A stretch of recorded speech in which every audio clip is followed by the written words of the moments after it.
네, 오늘의 5위, 6위 소식입니다. 이재명 민주당 대표가요, 충청 지역을 시작으로 어제부터 전국을 돌면서 민생 챙기기 행보를 재개했습니다. 이재명 대표는 시장 내 전집에 들러서 파전과 막걸리를 마시면서 시민과 지지자들과 그리고 소통을 했습니다.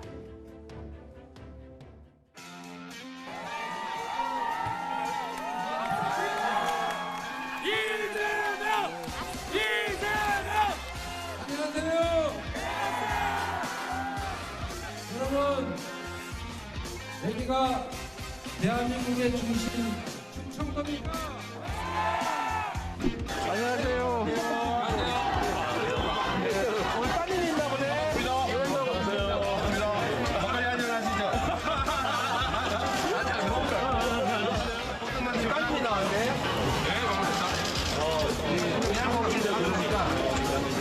우리 당대표님 사랑합니다. 미안해 한번 해주세요. 경제가 살아야 사람들이 행복하겠죠. 경제를 살리자. 그러면 그러자. 경제를 살리자. 이재명 우리가 지킨다. 엄청 유명한 집이에요.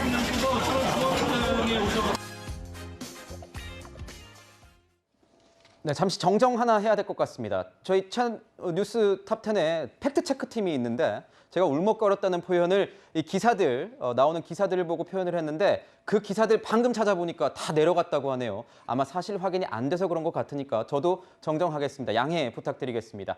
이재명 대표가 이렇게 현장 일정에 나서는 것이요, 지난 9월 28일 제주 행사 이후 처음입니다. 시민들과 만나는 모습. 제가 정치부 출입하면서 보니까 지지율이 떨어지거나 뭐 이렇게 약간 좀 리스크에 몰리는 상황, 코너에 몰리는 상황일 때 일부러 현장에 기받으러 가는 일정들을 만들곤 하던데 어떻게 보셨어요?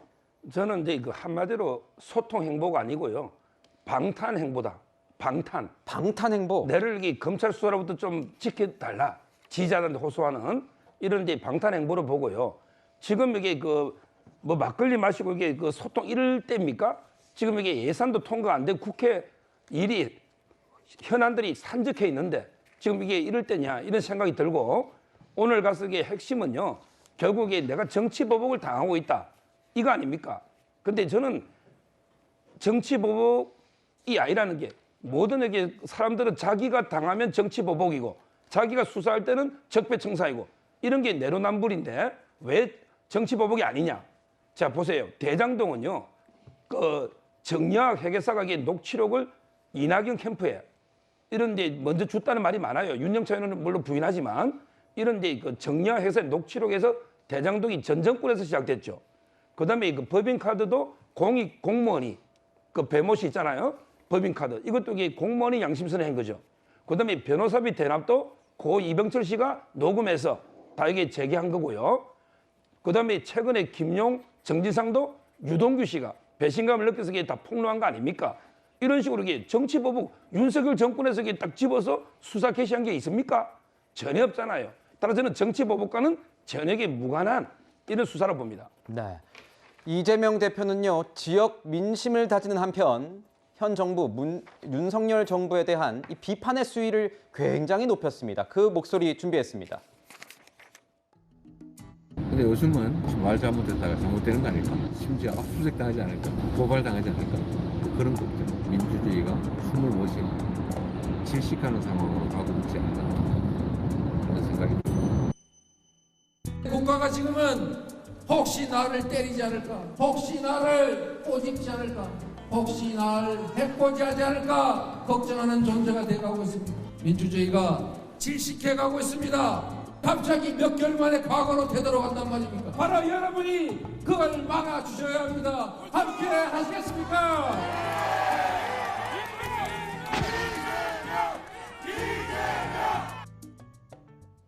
자, 이재명을 이 연호하는 이 목소리. 이 현장에 가면 이런 목소리를 들을 때 국회의원들, 특히 정치인들은 뭔가 힘을 받고 간다, 이런 얘기 전에 듣곤 했었는데, 이재명 대표, 이 야당 정치인과 이 전임 정부 인사들에 대한 검찰 수사를 정치 탄압으로 규정하고 비판했습니다. 거기에 대한 연장선에서 이런 발언들이 나오는 것 아닐까 싶은데 어떻습니까? 장외 여론전에 나섰다는 얘기도 있는데요, 부회장님. 뭐 그런 의견이 있는 것 같습니다. 왜냐하면 박근혜 전 대통령도 서문시장 가면 힘이 났다고 그러잖아요. 그렇듯이 당 내에서만 있다 보니까 자꾸 당 주변의 얘기만 듣는 거잖아요. 근데 국민들과 함께하면서 경청을 하고 그리고 그 사람들의 생각들을 알아가면서 자신이 또 자신의 생각들을 말할 수 있는 거기 때문에 그런 시간으로 가지고 있는 것 같고요. 실제 이제 민생 경제를 강조했습니다만 사실상 기사화가 되기보다는 사법 리스크 얘기만 자꾸 나오다 보니까 본인의 표현에 있어서도 한계가 있었을 것 같고요. 아까 서정욱 변호사님께서 방탄 하시는데 아무튼 좀 기승전 방탄인 것 같아요. 예를 들어서 국회의원 됐다고 해서 지금 방탄을 한 번도 써본 적이 없고 당대표가 됐다고 해서 방탄을 써본 적이 없잖아요.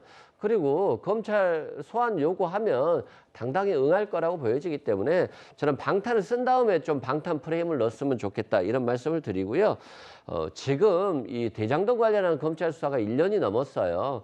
1년 넘었는데 언제 끝날지 모르겠어요. 이게 뭐 한 2년 가까이 될지도 모르겠는데 이 정도 수사해서 하면 이게 정치 탄압이고 정적 제거지 뭐가 되겠습니까? 네. 이런 측면에서 이재명 대표나 그 측근이 됐던 또는 민주당 인사가 됐든 정말 언제 압수수색 나오고 세무조사 나오고 체포될지 모르겠는데 그 예로 김만배 씨를 들면 될 것 같아요. 김만배 씨가 유일하게 나와서 자신은 이재명 대표에게 뭐 돈을 준 적이 없다 이런 취지로 계속해서 검찰에 불리한 정황들의 얘기를 하니까 그 재산은닉 조력자 2명을 또 체포했잖아요. 그 말 조심해라 라고 해석될 수밖에 없을 것 같고요. 반면에 피고인들이 남욱 변호사라든가 유동규 씨 같은 경우는 왜 이렇게 언론 인터뷰를 자주 하는지 모르겠어요. 재판 잘 받으시는 게 맞지 않나 싶습니다. 잠시 뒤에 관련 내용이 나오기 때문에 짚어보도록 하겠습니다. 뭐 여권이나 검찰에서는 지금부터 이제 수사팀을 제대로 꾸려서 하는 거기 때문에 다시 시작하는 느낌으로 하는 거기 때문에 뭐 검찰 수사 더 지켜봐야 된다 이렇게 얘기 나오기도 하더라고요. 이재명 대표 오늘 충청 세종시에서도 민생 행보를 이어갑니다. 앞서 문재인 전 대통령에게도 일침을 가했던 비명계 이원욱 민주당 의원이 이재명 대표의 측근들 얘기를 했는데요. 거리를 두더라 이런 주장이었습니다. 목소리 준비했습니다. 확실한 것은 지난 대통령 선거 직후보다는 이재명계 의원들이 많이 줄어드는 건 사실인 것 같습니다. 그러니까 개항을 보궐선거에 대통령 후보로 나와서 떨어진 사람이 출마하고 또 당대표에 출마하고 뭐 이런 것들을 보면서 이거 너무한 거 아니야? 라고 하는 생각들을 갖게 된 의원들이 많이 있고 그중에는 이재명 대표의 경선 때 가장 측근에 있었던 의원들도 일부 거리두기를 하고 있는 것으로 확인이 됩니다. 전혀 사실이 아닙니다. 친명계 의원이면 저를 포함해서 이야기하는 거잖아요. 지난주에도 저녁 때 갑자기 번개하자고 해가지고 모였는데 많이 모여가지고 맛있는 거 많이 먹었습니다. 아, 그래요? 이원욱 의원님은 한번 모셔야 되지 않을까 싶기도 한데 지분이 많아지고 계십니다. 그동안 이재명 대표는 혼밥설도 있었고요. 주변에 20명도 채 남지 않았다 이런 소문이 여의도에 실제 있었습니다. 이번엔 측근들도 이재명 대표에게 거리를 두기 시작했다 이런 목소리 나오고 있는데요. 위원님 맞습니까? 네. 지금 보면 이제 그 지난 대선 때 선대위에서 핵심적인 역할을 맡았던 의원이라든지 그리고 핵심 측근 그룹으로 꼽히는 그 이른바 7인의 소속 의원들도 이제 떠난 분들이 있죠. 그리고 원내에서는 그래도 이분이 제일 이재명 그 대표랑 가까운 거 아니야 하는 이제 정성호 의원도 물론 지금도 이제 이 대표를 위해서 애쓰긴 하지만 네. 관계가 조금은 애매모호한 거 아닌가 뭐 이런 얘기들이 있습니다. 지금 보면은 이 대표랑 함께 전당대회에서 당선된 최고위원들은 뭐 이 대표를 적극적으로 옹호하는 것 같은데 지도부를 제외하면은 관망하는 상황이 아닌가 이렇게 전체적으로 볼 수 있을 것 같습니다. 지나갔지만 오늘 그 이 대표가 아까 이제 충청적 방문한 거 관련해서 요 한마디는 꼭 좀 짚고 넘어가고 싶어서 네. 추가 좀 하겠습니다. 네. 오늘 SK 하이닉스 반도체 공장 방문했더라고요. 반도체 중요하다. 그리고 반도체 지원해야 된다 이렇게 했는데 지금 반도체는 진짜 전 세계가 국가 경쟁력 사활이 걸린 산업 아닙니까? 근데 이것 좀 우리 정부에서 잘 그 육성해보자고 반도체 특별법을 만들었는데 이거 지금 누가 맡고 있죠?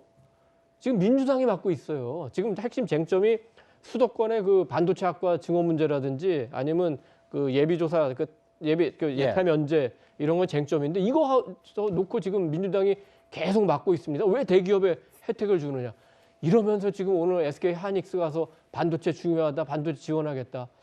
아 정말 민주당의 그 의원분들 하는 모습 보면 정말 얼굴이 참 두툼하시구나 이런 생각이 저절로 듭니다. 네, 민주당 내에서도 반도체 활성화시켜야 된다라는 그런 의지 충분히 있다고 저는 전에 들었고 있었고 그 각계의 강론에 대해서는 조금 더 논의가 필요한 내용이 아닌가 싶기도 합니다. 김남국 의원은요, 조금 다시 돌아가서 그 20명도 채 남지 않았다 이런 내용에 대해서 전혀 사실이 아니다. 지난주에 번개 모임도 했다 이렇게 얘기를 했는데 이재명 대표도요 이걸 의식한 듯이 한마디를 했습니다. 들어보시죠.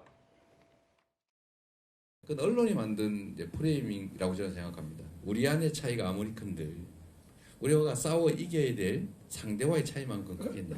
작은 차이를 수용을 하고 같은 점을 찾아가면서 더 큰 차이가 있는 그들과의 경쟁에서 이겨야죠. 친명계 비명계 사이엔 갈등이 없다. 이것이 언론이 만든 프레임이다. 어떻게 보십니까? 글쎄요. 그렇게 믿고 싶겠죠. 그런데 제가 이제 가장 흥미롭게 보는 분이 김남국 의원인데요. 법사위에서도 김남국 의원이 단 한 번의 의사진행 발언도 안 하거든요. 정치적 경호실장이라고 불리는 분 아닙니까? 그런데도 이재명 대표에 대해서 옹호를 하지 않아요.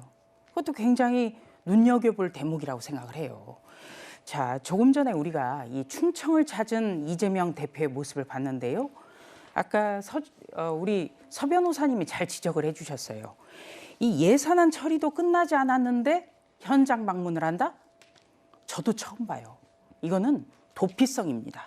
현장 방문은요, 원래 국회가 열리지 않을 때 민생 방문을 하는 거예요. 국회가 열리고 있고 예산안 처리도 되지 않았는데 현장을 간다? 이건 도피성이에요.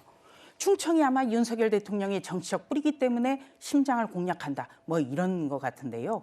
제가 6.1 지방선거 때 저 천안중앙시장만 5번을 갖고 충남에서 살다시피 했습니다. 네. 충남의 정치의식이요, 정말 높아요. 절대 부정형이 없습니다. 어떤 분 아냐고 물어보면요.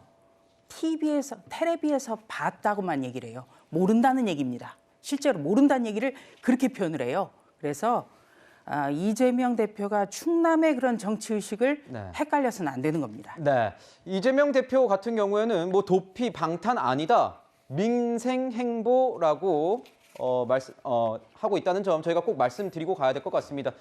도피나 방탄 같은 용어는 저희 패널 분들께서 써주신 개인적인 의견이고요.